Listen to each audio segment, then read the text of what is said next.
Hello, everyone, and welcome to Rising Stories Podcast. I'm Corrine Sandifer, your host. What you'll find on Rising Stories is two women talking about how they got their start in business. They talk about best business practices and great advice for anyone wanting to move forward in every stage in life. We share productivity tips, favorite apps, best business advice, and things that are good and wise. If you are someone who maybe needs some encouragement to launch your dream or your next business, or if you just want to hear about how to work at your highest level, or maybe you just love hearing stories from fascinating women, then this is the podcast for you. Have you ever wondered what is going on with Congress, what they're doing, what they're voting on, who they are, what bills are being passed, and why? If you've ever wondered that, I have just the person for you and just the podcast for you to listen to. Today on the show, I'm sitting down with Jen Briney from the Congressional Dish Podcast. I met Jen at a podcast event in Nashville and knew I had to have her on my show and for her to tell her story. She is so knowledgeable on all things Congress and bills, and I know nothing about it, and she knows everything. So I enjoyed talking with her. Jen speaks from the perspective of a fed-up taxpayer with no allegiance to any political party. And she does dish about both parties on this interview. I know you're going to enjoy hearing her story. But before we begin, I would love it if you would join me on Instagram. Join the fun on Sunday nights as I share my productivity tips for the week. And also, this week, I am in California for the Lean In Sheryl Sandberg Organization Conference. So you can follow me on Instagram and see all of the stories that I'll be posting about my experiences in California, San Francisco, and Palo Alto. And don't forget to hit the subscribe button so you don't miss an episode. And I'm also on Spotify and YouTube. Here is my conversation with Jen Briney from the Congressional Dish Podcast. Hi, Jen. Hi, how are you? Good. Thanks for coming on Rising Stories. Oh, thanks so much for having me. You and I met in person, which I have a picture I'm going to post, which is so fun because we were at a conference and you were a speaker there. I was so excited to meet you. That was such a fun conference. I take any opportunity I can get to come to Nashville. It's such a fun city. It is. Where did you go? Did you go downtown to all the honky tonks and... I've actually been to all the honky tonks, and so I went for a long walk along the river. And then kind of ate my way through Nashville. And then I went to some comedy clubs, actually. I saw Bill Burr at that big stadium there in the middle. And then I went to Zanies and saw a tribute to Ralphie May. So it was really fun to see these places I've heard about for so long. Nice. Yeah. Nashville's come a long way. We used to just be Music City, or country music, period. And now we are so diverse and we've got anything and everything. I can totally see that. I was afraid the first time that it was going to be all country and I would know nothing, but I fit in just fine. So yeah, I loved Nashville. It was a pleasant surprise how much I loved it. So I come back as much as I can. Yeah. Well, next time you come back, I'll take you to all my favorites. So. Ooh, cool. Yeah. Or I'll suggest some things for you. But yeah, it's, there are a lot of fun places that locals like to go and that most people don't, we don't stand in line to go to the burger place. We go walk across the street and eat a taco. So it's those kind of places. So yeah, that's the Nashville I need to still experience. Yeah. Well, so your show, you are a podcaster and your show is called Congressional Dish. And yes. I love that name. How'd you come up with that? So before I started the podcast, my fallback job that I had done on and off for 13 years, and actually during the podcast, I was waiting tables. So anytime I quit, one of my serious jobs and I needed cash, I always went back to waiting tables. I've worked at, I think, 10 restaurants, something like that. So when I was thinking about starting the podcast, which is about Congress, I really liked the play on the word dish because obviously I was a waitress and at the time that's really what I identified as. And dish is also a word for gossip and it's also a word for women. So I really just liked how that worked on so many different levels. So Congressional Dish was born. I love that. I didn't even think about the women part, but that's true. Yep. Yeah. That works. What a great name. Yeah. Thank you. Awesome. So, what you just said reminded me of the book by Elizabeth Gilbert, Big Magic. Have you read that? I haven't. It's a great book for creatives. And one of the things she talked about was she waited tables in New York City and waited tables until worked until or maybe she was a bartender, and she worked until she well into Eat, Love, Pray took off, or I can't remember which one's which, Pray, Love, Eat, until it was like almost a movie. That's when she stopped. And she talks about in the book how you shouldn't put so much pressure on your new business to make money, make money somewhere else. So you're alleviating that pressure, and you're just doing what you love and pushing into the passion rather than expecting it to perform like 100% right away, Oh, yeah, I agree with that completely. And that's why, I mean, in the beginning, I did a couple different things, but I went to weddings and set up photo booths for some extra cash. And then I did wait tables when my husband lost his job. So I did that full time for almost a year while doing the podcast at the same time.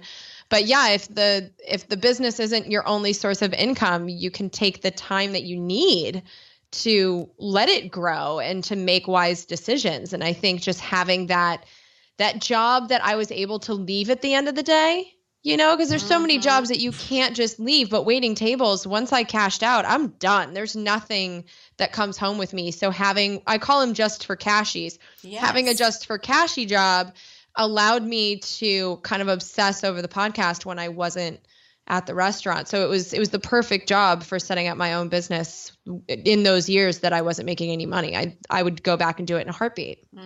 That's perfect. Yeah. Just leave it there. Don't bring it home. It's not a headache. Yeah. Awesome.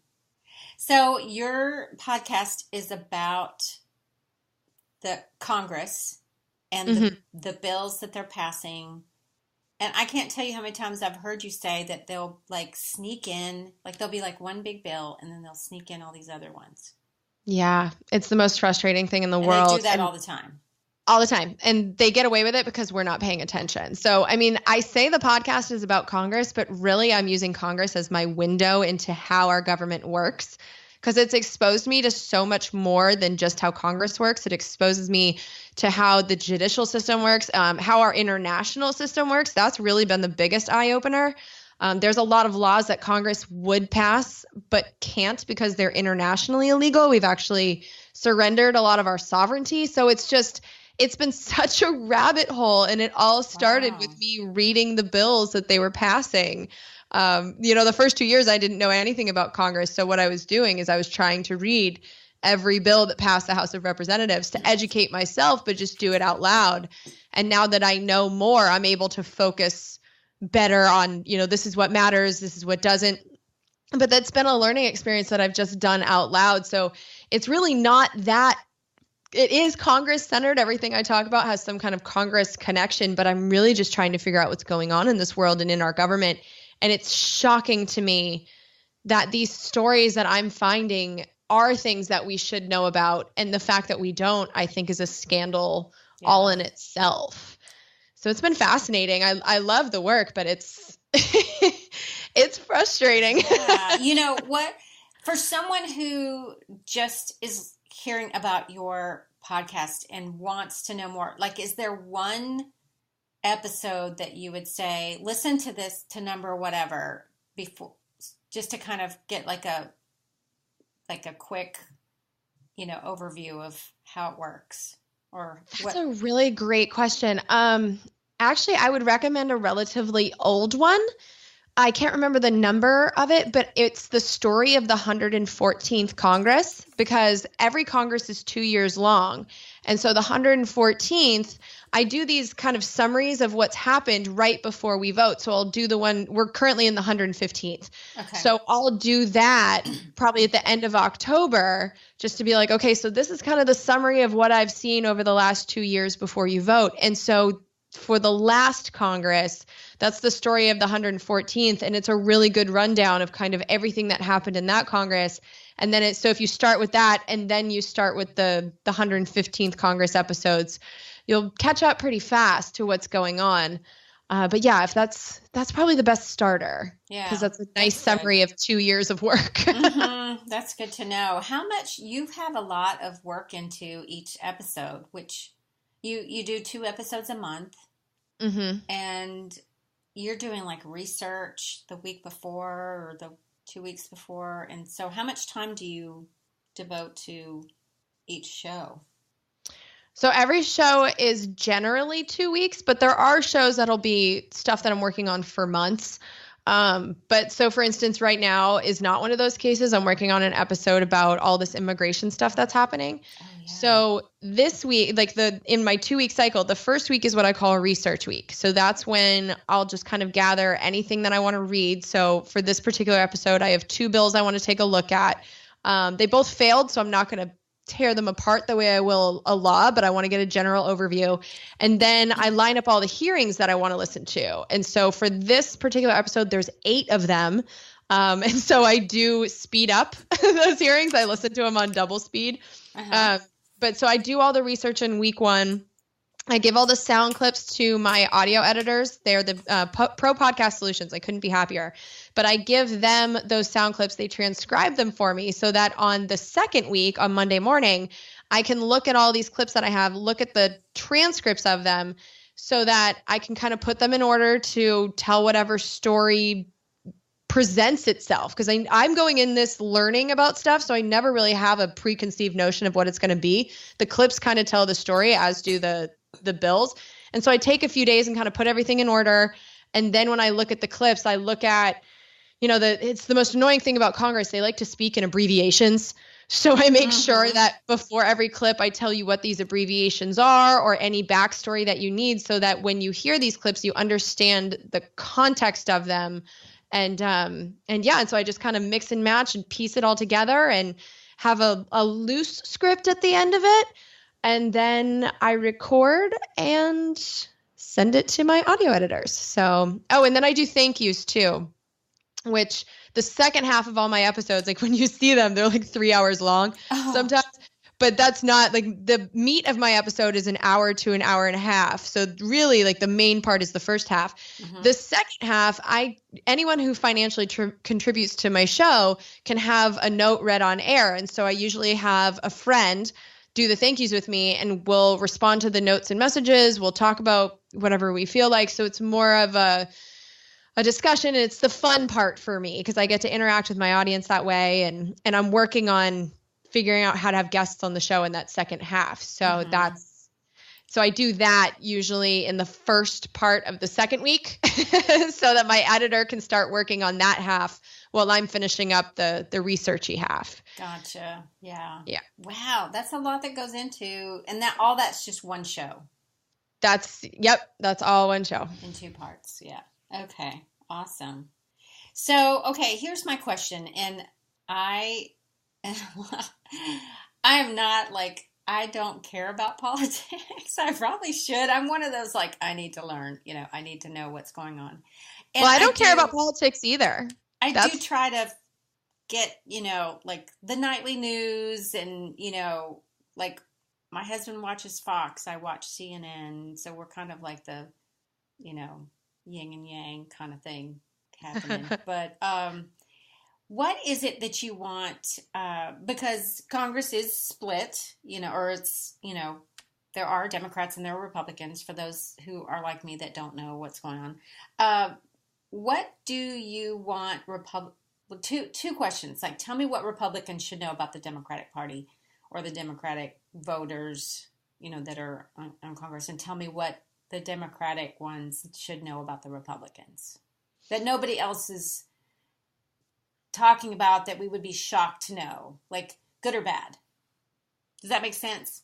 It does. It does. And I'm just kind of fascinated by the question because it makes sense to me in the knowing that you get your news from the corporate media, that framing of Democrats versus Republicans, it is how everything is presented. And totally. And it's all presented as politics. So when you said I don't like politics, I am with you on that. I don't either, because my definition of politics are the campaigns, and it's Democrats versus Republicans, and it's who's winning and who's losing. I don't talk about any of that. That's not what my show is. It's not my focus. I'm focused on governing and government. So I want to know what they do when they're in office. And what I have found is the parties are not as separate as they say they are. Not at all. Okay. What I'm finding is that both parties are heavily influenced by companies and corporations. And there are exceptions in both parties, but the Republican Party at this point, having watched them, so the entire time I've done this podcast now, it's been almost 6 years. The Republicans have had the control of the House of Representatives, and for most of the time, they've had control of the Senate. So I know how they govern. And they govern on behalf of large companies. Like, they are businessmen. They feel like their job is to do what's best for business. They are fully owned by their corporate overlords. Yeah. The Democrats, I'd say, are 80-20 owned by their corporate overlords. So really? That's 80-20. Okay. Oh, yeah. Yeah, I can name the individuals in both parties that are exceptions to that rule, but that's what's been so stunning to me, is that we are told that the divide is red, blue, liberal, conservative, Democrat, Republican. What I'm witnessing is the divide is corporate interests versus customers and workers. And customers/workers, because we don't know that we're in this battle, we are losing. We are losing big time. And that's the most frustrating thing for me to watch, is just the collusion between these two parties and the stuff that they fight about. They fight about what I call the uncontrollables. So it's always about race. You know, you're born with your skin color, you can't change it, or your gender, which I guess, we're now saying is kind of fluid, but it's men versus females now. So it's like in the 115th Congress, it's all about gender. In the 114th, it was all about race.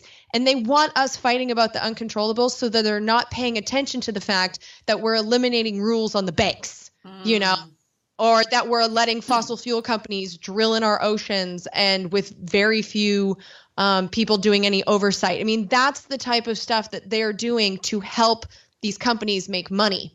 So they're decoys. Gender. They're sending out the decoys, and then underwater they're doing whatever they want to do. Yes. And so I'm paying attention to what they're actually putting in the laws. And it's generally completely disconnected from whatever we're talking about on the television.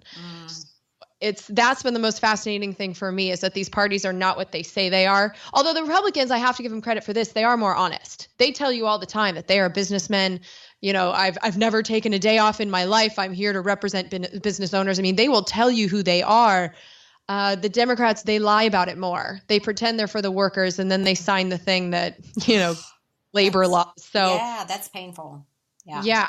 So that's the most frustrating thing for me. The real divide is corporate interests versus customers and workers, and we don't know it. That's a very interesting, answer. And I'm glad that you were able to put all that into it totally does. That's how we're thinking. We're thinking, Democrats versus Republican. Every time the TV turns on, it's another decoy, I guess. Like, here, let's spin this agenda so that you don't know what I'm doing over here. And there's a reason why these television stations in particular are selling that line, because if you think about it, they are the big corporations. Right. They're owned by these giant companies. There's only 5 or 6 companies. Like, you have the parent companies and all the little ones with different names, but they're all the same thing. And if you look at who their customers are their advertisers. And so when you watch those commercials, I watch them completely different than other people watch them, because anytime you see, let's say, a Raytheon commercial or a Boeing commercial, like, I can't buy a 747. No one I know can. So why are you advertising to me? Well, it's because they're not advertising to me. That is how they give these corporate media companies money. So every time I see an advertiser, I see a drug commercial, all this stuff, those are their customers. We are not the customers. And so there are certain stories that we're not supposed to be told, and this whole red versus blue divide works great for all of them, because the media tells us that that is the fight we're supposed to be having. And meanwhile, they are using their power in Congress to get the laws changed in their favor. It all is connected. So where do you find all of this research that you're finding? Where is it? Where's it coming from? How do you get to it? That's a great question. The government does a great job, actually, the federal government, of giving us everything we need online.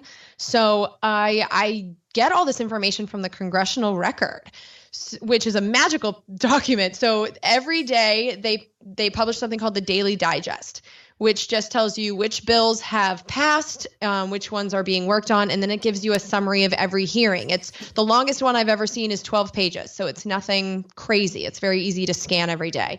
And then the Congressional Record itself gives you the transcript of everything that happens on the House and the Senate floor, and the text of all the bills. Although there's also congress.gov where you can get the text of the bills, and so there's a bunch of different ways. And then as for the hearings, C-SPAN is a good way to get the hearings. They do make it easy to download stuff. So for every hearing that I can get on C-SPAN, I do online. But every committee will also have these hearings online, and there's a lot of them that aren't on C-SPAN. C-SPAN is owned by the cable companies. It's actually not a part of our government. But the part that is our government are the committee websites. So a lot of times these hearings they upload them to Vimeo or YouTube. Every committee does their own thing, but almost every hearing that's not a closed secret hearing can be found online. And so I find a lot of those on the committee websites too, but our government's actually quite accessible to the public if you look for it. So everything I do is online. I do all this from Oakland, California. I live nowhere near DC. Okay. Yeah. That's good. Yeah. Stay far away. I'm afraid. No. What would you do if you lived in DC? Would you do things differently? I think what would happen is I'd get sucked into their bubble. Yeah. I think that I would end up talking like them and thinking like them. And so I like being just out in the world as a customer, and I still identify as a waitress, and I have friends that are not in think tanks or in Congress. I think it's good for me to be just a regular person to do this particular show, because I feel like if these congressmen want to talk to me, you go right ahead and do that on the floor of the House and the Senate. I don't really need to have conversations with them. I can do everything I need by watching them in the hearings and on the House and Senate floor.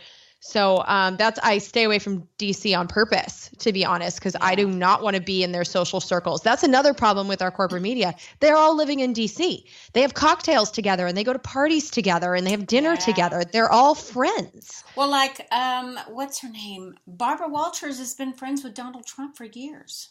Oh, yeah. They're all buddies. ABC. I mean, yeah. Okay, but I have to ask this question, which you're going to be like, I just told you no. But if you knew that you could win in a seat in an office, what would that be? What office? Oh, I want to be in the House of Representatives for sure. Okay, that's good to know. Okay. Yeah. Yeah. Yeah. Well, I mean, I guess I could do the Senate too, but I would definitely want to go to Congress because I am hip to what's going on there. Yeah. And I think one of the things that we're missing, because even though I would be vastly outnumbered by the people in the Republican and Democratic parties, I'm not a member of both, or either, I guess I should say. In fact, I'm so angry at both of them, I would never join. And so I would be an outsider for sure. But what we're missing is someone to go to the floor every day and just tell the American people in terms they can understand that this is what's in this bill and this is what they're trying to do to you. And so there's so much, my friendly gentleman friend over here, and like they're so buddy with each other that I just think that we need someone to get up there and just be honest about what's happening on the floor. And there's a few people that do that, but they're just not good at it. I think I'm pretty good at it. So that's the dream that I have, is that someday just somehow to weasel my way in there without accepting any money at all from anybody. If I can get the show big enough to where that's a possibility and someone will vote me in, I would love to go and just make it harder for them to make these laws that hurt us. That would be so fun. And can one person make a difference, you think? Or just you would have the knowledge, you're saying? Yeah, I think one of the ways that freshmen in Congress get corrupted is that they're so overwhelmed and they don't know what's going on and they don't know the norms. Yeah. And they have these freshman orientation things where they tell you what you're supposed to do. I could walk right in there and understand, you know, the bills have to go to the rules committee before they go to the floor. Like, I understand the rules enough right from the get-go. And I think that's a problem too, is a lot of these people that we elect, they go in there with their big ideas and these things that they want to do, but they don't study the institution enough in the rules to be effective. I know that I'm going to have no power, and if they research me at all, they're not going to put me on any committees, but I also know that I can get 5 minutes a day on the floor of the House, and I'm going to make it must-see TV, you know? Like, I feel like one person can make a difference by making sure they're on the Daily Show as much as possible and, you know, saying stuff on the floor that is so interesting that it's going to be hard to ignore, and especially now in this era of the internet. Yeah. If I just make it easy for those clips to go viral, all I'd have to do is load them to YouTube. Yeah. And that's what I was thinking. YouTube, just like sit there with your camera. That would be awesome. And someone's gonna do it. Someone's gonna get in there and make C-SPAN interesting again. And I don't know if it's gonna be me, but I'm starting to, just by taking the clips that I'm finding from the House that are just happening now, because cool stuff happens in there, but it's just, you know, listening to these 8 hearings that I'm listening for this episode. I mean, that's a total of, I think, 15 hours. Who has that kind of time, you know? Yeah. So you have to dig kind of deep to find the good stuff. And so that's what I'm trying to do, is just find those highlights and show people, which I feel like the news should do, but they're not. But they're not. So. They're busy,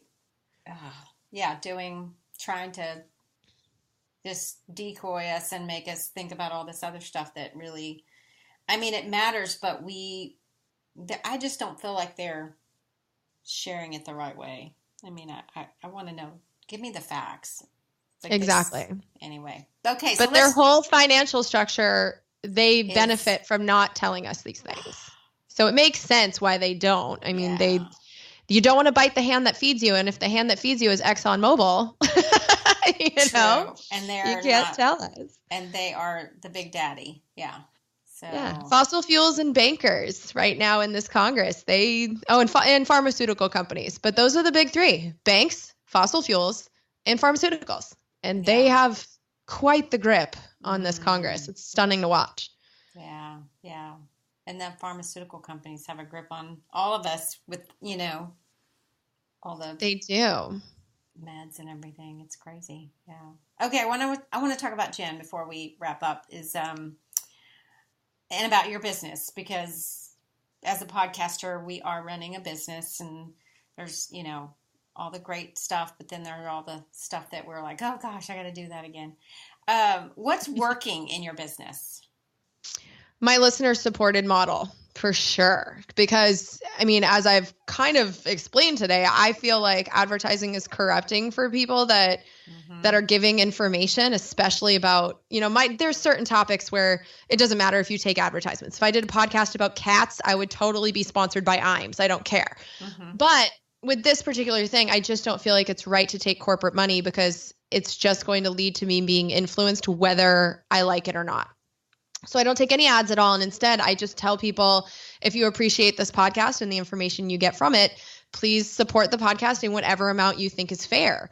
And what's been beautiful is that people are. So I have a few hundred regular contributors, and I have a bunch of different ways that they contribute. There's per episode on Patreon, or monthly with paper checks or direct transfers or PayPal.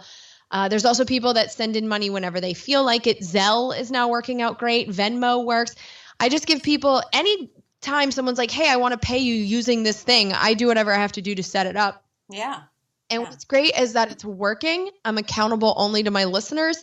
When someone gets mad at me because I say a word they don't like, they can drop their funding, but it doesn't destroy my entire business, which with advertising, it absolutely could. Mm-hmm. So being accountable to the people that appreciate the show, I mean, it's been beautiful on so many levels, but especially as a business, I'm stunned at how consistent the money is. I mean, it goes up and down and that's frustrating, but because I have the regular subscribers, I am able to budget, and the editorial freedom is priceless. Yeah. So I'm so happy that I made that decision. Well, and there's also a quality of show issue because no one enjoys the ads. And I know some podcasters like to justify it, be like, well, it's the way I read it. My listeners enjoy it. No, they don't. No one enjoys it. Stop kidding yourself. So to make money that way, I'd also be hurting my show. And I just, I don't want to, especially now knowing that this other way is possible. Yeah. So, yeah. Yeah, because we can see where people fast forward, through those commercials or through whatever. And just, you're like, no, they didn't really like that. They just want to get to the meat of it. And that's great that you're providing that service for people. Oh, thank you. That's awesome. Are you a reader? Obviously you read. I do. Do you read other things, Jen, besides all of those laws and bills? I miss reading, but at the end of the cycle, like I have to do so much sitting that sitting down and reading for fun is just not fun. But I've also found that, so I did read something just for recreation a couple of weeks ago, and it was about the foreclosure crisis of 2008. So, I mean, I do read stuff, but it's always along the lines of what's happening in the world, because that's what I'm obsessed with. But I don't read self-help books or fiction. I mean, I haven't read fiction in probably a decade, because I'm just so obsessed with understanding our role in this world. And that's really where all Congressional Dish started. I mean, I was not doing a great job at some of my jobs because I was constantly sneaking into my books about the Bush administration, trying to find out why they did what they did. And I actually had one of my bosses, and it was a commission-only job, so he was my friend and making fun of me. But he's like, Jen, if you can find a way to make money from reading these stupid books, then you would just be set. And I was like, that's a good idea. Great idea. And it was born, and the podcast was born. Yeah. That's great. But yeah, I mean, I do read recreationally, but it's always connected to the podcast. Yeah. What's one book that you would recommend to people? Well, the one that, what was it called? I'm looking on my shelf right now. I've been recommending it. Oh, here it is. Chain of Title by David Dian. And so it was so good. I couldn't put it down. I was on vacation in Mexico with all my best friends. And here I am like, I'm just going to go read my foreclosure book. But it was the first book that was able to put into story form what happened and what the bankers did and why so many people got foreclosed on. And it is such an incredible scandal. It's well sourced. It's one of the best books I've ever read in my life. And I'm still so angry about everything that it told me, but I'm obsessed with this book, Chain of Title by David Dian. It just tells you how the banks literally committed the biggest crime in American history by just foreclosing on people with forged documents. And it was unbelievable. So I could not recommend that book highly enough. And we still don't know, like most Americans still don't know what happened. They just, blah, blah, blah happened. And they just go on, never realizing. So complicated. And that's what David Dian did, is he made it less complicated. Is he the one that they made the movie of? Do you remember? Did you see that movie? No, but he's kind of, I mean, I've met him once. No, he's not big time yet. Will be. I can't remember what the movie. There was a movie that talked about the big real estate bubble. Oh, maybe. And I can't remember what it is, but I'll put it in the show notes. Job. The what? Inside Job. Might have been that one. Yeah, I don't know. I'm terrible with names, but there's never been a movie about him or any of his work. Although I think this guy's going places. This was one of the best books ever. Really? That's awesome. I can't wait. Nonfiction, of course, but just the stories he tells to make that reality digestible. It was brilliantly done. So it's written in story form. I love that when they can condense it and give it to me straight. Exactly. Yeah. So what 3 things are you absolutely loving these days? Or what 3 things what did you order from Amazon? Do you do Amazon? I do. I bought a 24-pound bag of kibble for my 8-pound dog. Oh, that's hilarious. Yeah. Yeah. And you always laugh at that because it's like we could fit 3 of my dogs in this bag, but it lasts for half a year. So Forever. We just bought that. I also, so for podcasters, I also got these little lav microphones. Let me grab one. Rob Walsh taught me about these, the iRig lav mics. And so it's so small that I can actually fit the case and it holds 2 of them in my pocket. So if I want to do a podcast on the fly, I just plug it into my iPhone and I just use these mics. I love them. It was one of the best purchases and they sound great. So, and where does it go? Where do you just have GarageBand downloaded on your phone? Or what I have an audio editor now. So I don't have to deal with that, thank God. But what I plug it into, I use Boss Jock. I think it cost me maybe $10 to buy that app, but it's a really easy to use, intuitive recording software for the iPhone. And then the lav mics, it goes into the headphone jack, and then you plug the other mic into the first one. And there's a chain of them too. So I actually own 6 of these. So if I wanted to do some kind of round table, I just keep plugging the mics into each other and it all goes into Boss Jock. Wow. That's nice. And Amazon. I think Amazon, it was like $70 or something for the 2 and it was so worth it. And so that's the thing too, if people are looking for a mobile solution, or even not a mobile solution, I mean, these mics sound so good. If Rob Walsh is good with it, they're good because mic snob. And so he recommended it and it was such a good recommendation. So when I go on the road, instead of bringing all of my crap with me, which I was doing for so long, now I just bring this little thing, can put it in my pocket, put it in my purse, and I'm ready to roll. So that's been a game changer with all the traveling I do. And what else have I bought on Amazon lately? So much junk. What are you loving and you're like telling your girlfriends about it? Either something on Netflix or something, a new cocktail. Oh, so Tito's vodka. The love of my life right now. Because I don't know if I've told you this, but I've been on Weight Watchers for over 12 years. And I've just found that beer makes me fat. So I was like, okay, I'm going to switch it up. So I've been doing vodka sodas, which has been great because the soda part keeps me hydrated. So my hangovers are nothing. But Tito's in particular tastes like nothing.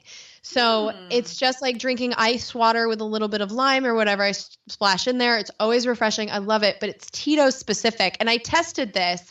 I went on a trip with a bunch of friends and they drank all my Tito's on night 1. And so I had to have my drinks with other people's vodka and they were all gross. But the Tito's was magic. So Tito's, I'm buying it by the handle from Costco. And I've lost 7 pounds since I've switched. That's good to know. And so the Weight Watchers thing really works. Like everybody that I know, just it works for a while and then it just they go back to gaining weight or, go back to their weight, which that's, I guess, individually, whoever. But so you like it? Oh, I love it. And they've switched it on me a few times, which is a little bit annoying. But what I have found, my problem is overeating because I just can't seem to ever get enough food. And so what Weight Watchers does is it just forces me to keep track of what I'm putting in my face and gives me a way to control it. So if I go off the rails, let's say on a Friday night and Saturday morning, I can pick up right where I left off and get back on track. And so, and it has a bunch of accountability things. Like I get a little blue dot if I stay within a healthy eating range. So just those little things, they really work for me. And then at the end of the day, if I want to have a pudding cup, I know if it's going to put me over my calories or if I can do it. And the math is simple. Like I'm dealing with 23 points a day instead of thousands of calories because I'm terrible at simple math.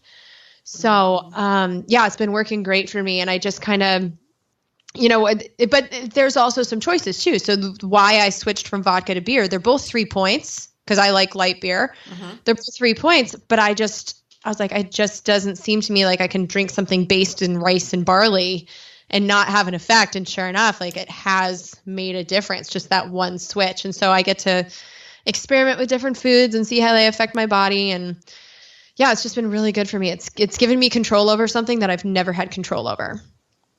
Awesome. So, yeah, that's good to know. I'll take note of the Tito's. Yeah, I like it. And it's all over the middle of the country because I think they're based in Austin. Yeah. I just saw somebody with a bottle the other day. I can't remember where I was. And I was like, I think he was like in a restaurant. He brought his own or something crazy like that. I did a double take. I don't remember where I was, but. Yeah. But I like it. Yeah. He was like, I'll have my own vodka. Well, I thought it was a local brand. I thought it would be hard to find, but I'm finding it everywhere now. It's just so popular. And I can, like I said, I know why. It's because you can't taste it. There you go. Anything else? I am also watching Downton Abbey, so I keep speaking in a British accent, and that's irritating my husband, but it's been That's funny. I like to pretend to be Mary. That's hilarious. So, what episode are you on? I think we're on season 5, episode 6. Good. If I remember correctly. So I still have a season and a half left. It's slowing down a little bit, but I still like it. Mm-hmm. Have you watched Handmaid's Tale? Not yet. I heard it gives me nightmares, and I'm really careful not. I only watch TV for an hour at the end of the day. Mm-hmm. So I steer away from any graphic violence or things that'll give me nightmares. I don't know if it would give you nightmares, but somebody probably that knows you might have said that. But I mean, it's not like gory, scary. It's more. I've heard it's like disturbing. Yeah. So I kind of like the British aristocracy. Yeah. That Stick works with that for me. Yeah. Stick with that. Thank you so much, Jen, for coming on. This has been so much fun getting to know you more. And yeah, next time you come into Nashville, let's hang. I'll bring the Tito's. Yeah, that sounds great. In a flask. I'm gonna call you. Just soda, please. Yeah. Well, and that's the other trick. If I don't feel like drinking, it always looks like I am. So nobody pushes stuff on me. I can just be like, just fill this with soda, stick a lime in it, and no one knows that I've been sober the whole night. There you go. No. It's a good trick. Little trick to get away from peer pressure. That's right. That's right. And I think you'll have some tricks once you get to Washington. So I'll be excited to see if that happens. More power to you. Yep. Thank you for coming on. It was my pleasure. Thanks for having me. Wow, I enjoyed getting to know her. What a fascinating person. And I can't wait to watch C-SPAN. I feel a little bit smarter after talking with her and listening to her podcast. And I hope that you will too. Make sure that you check out Congressional Dish Podcast and support her podcast because it is for a good cause. She is doing a lot of great work to put out all this information to the public and to the average person like you and I. So check out her podcast, The Congressional Dish.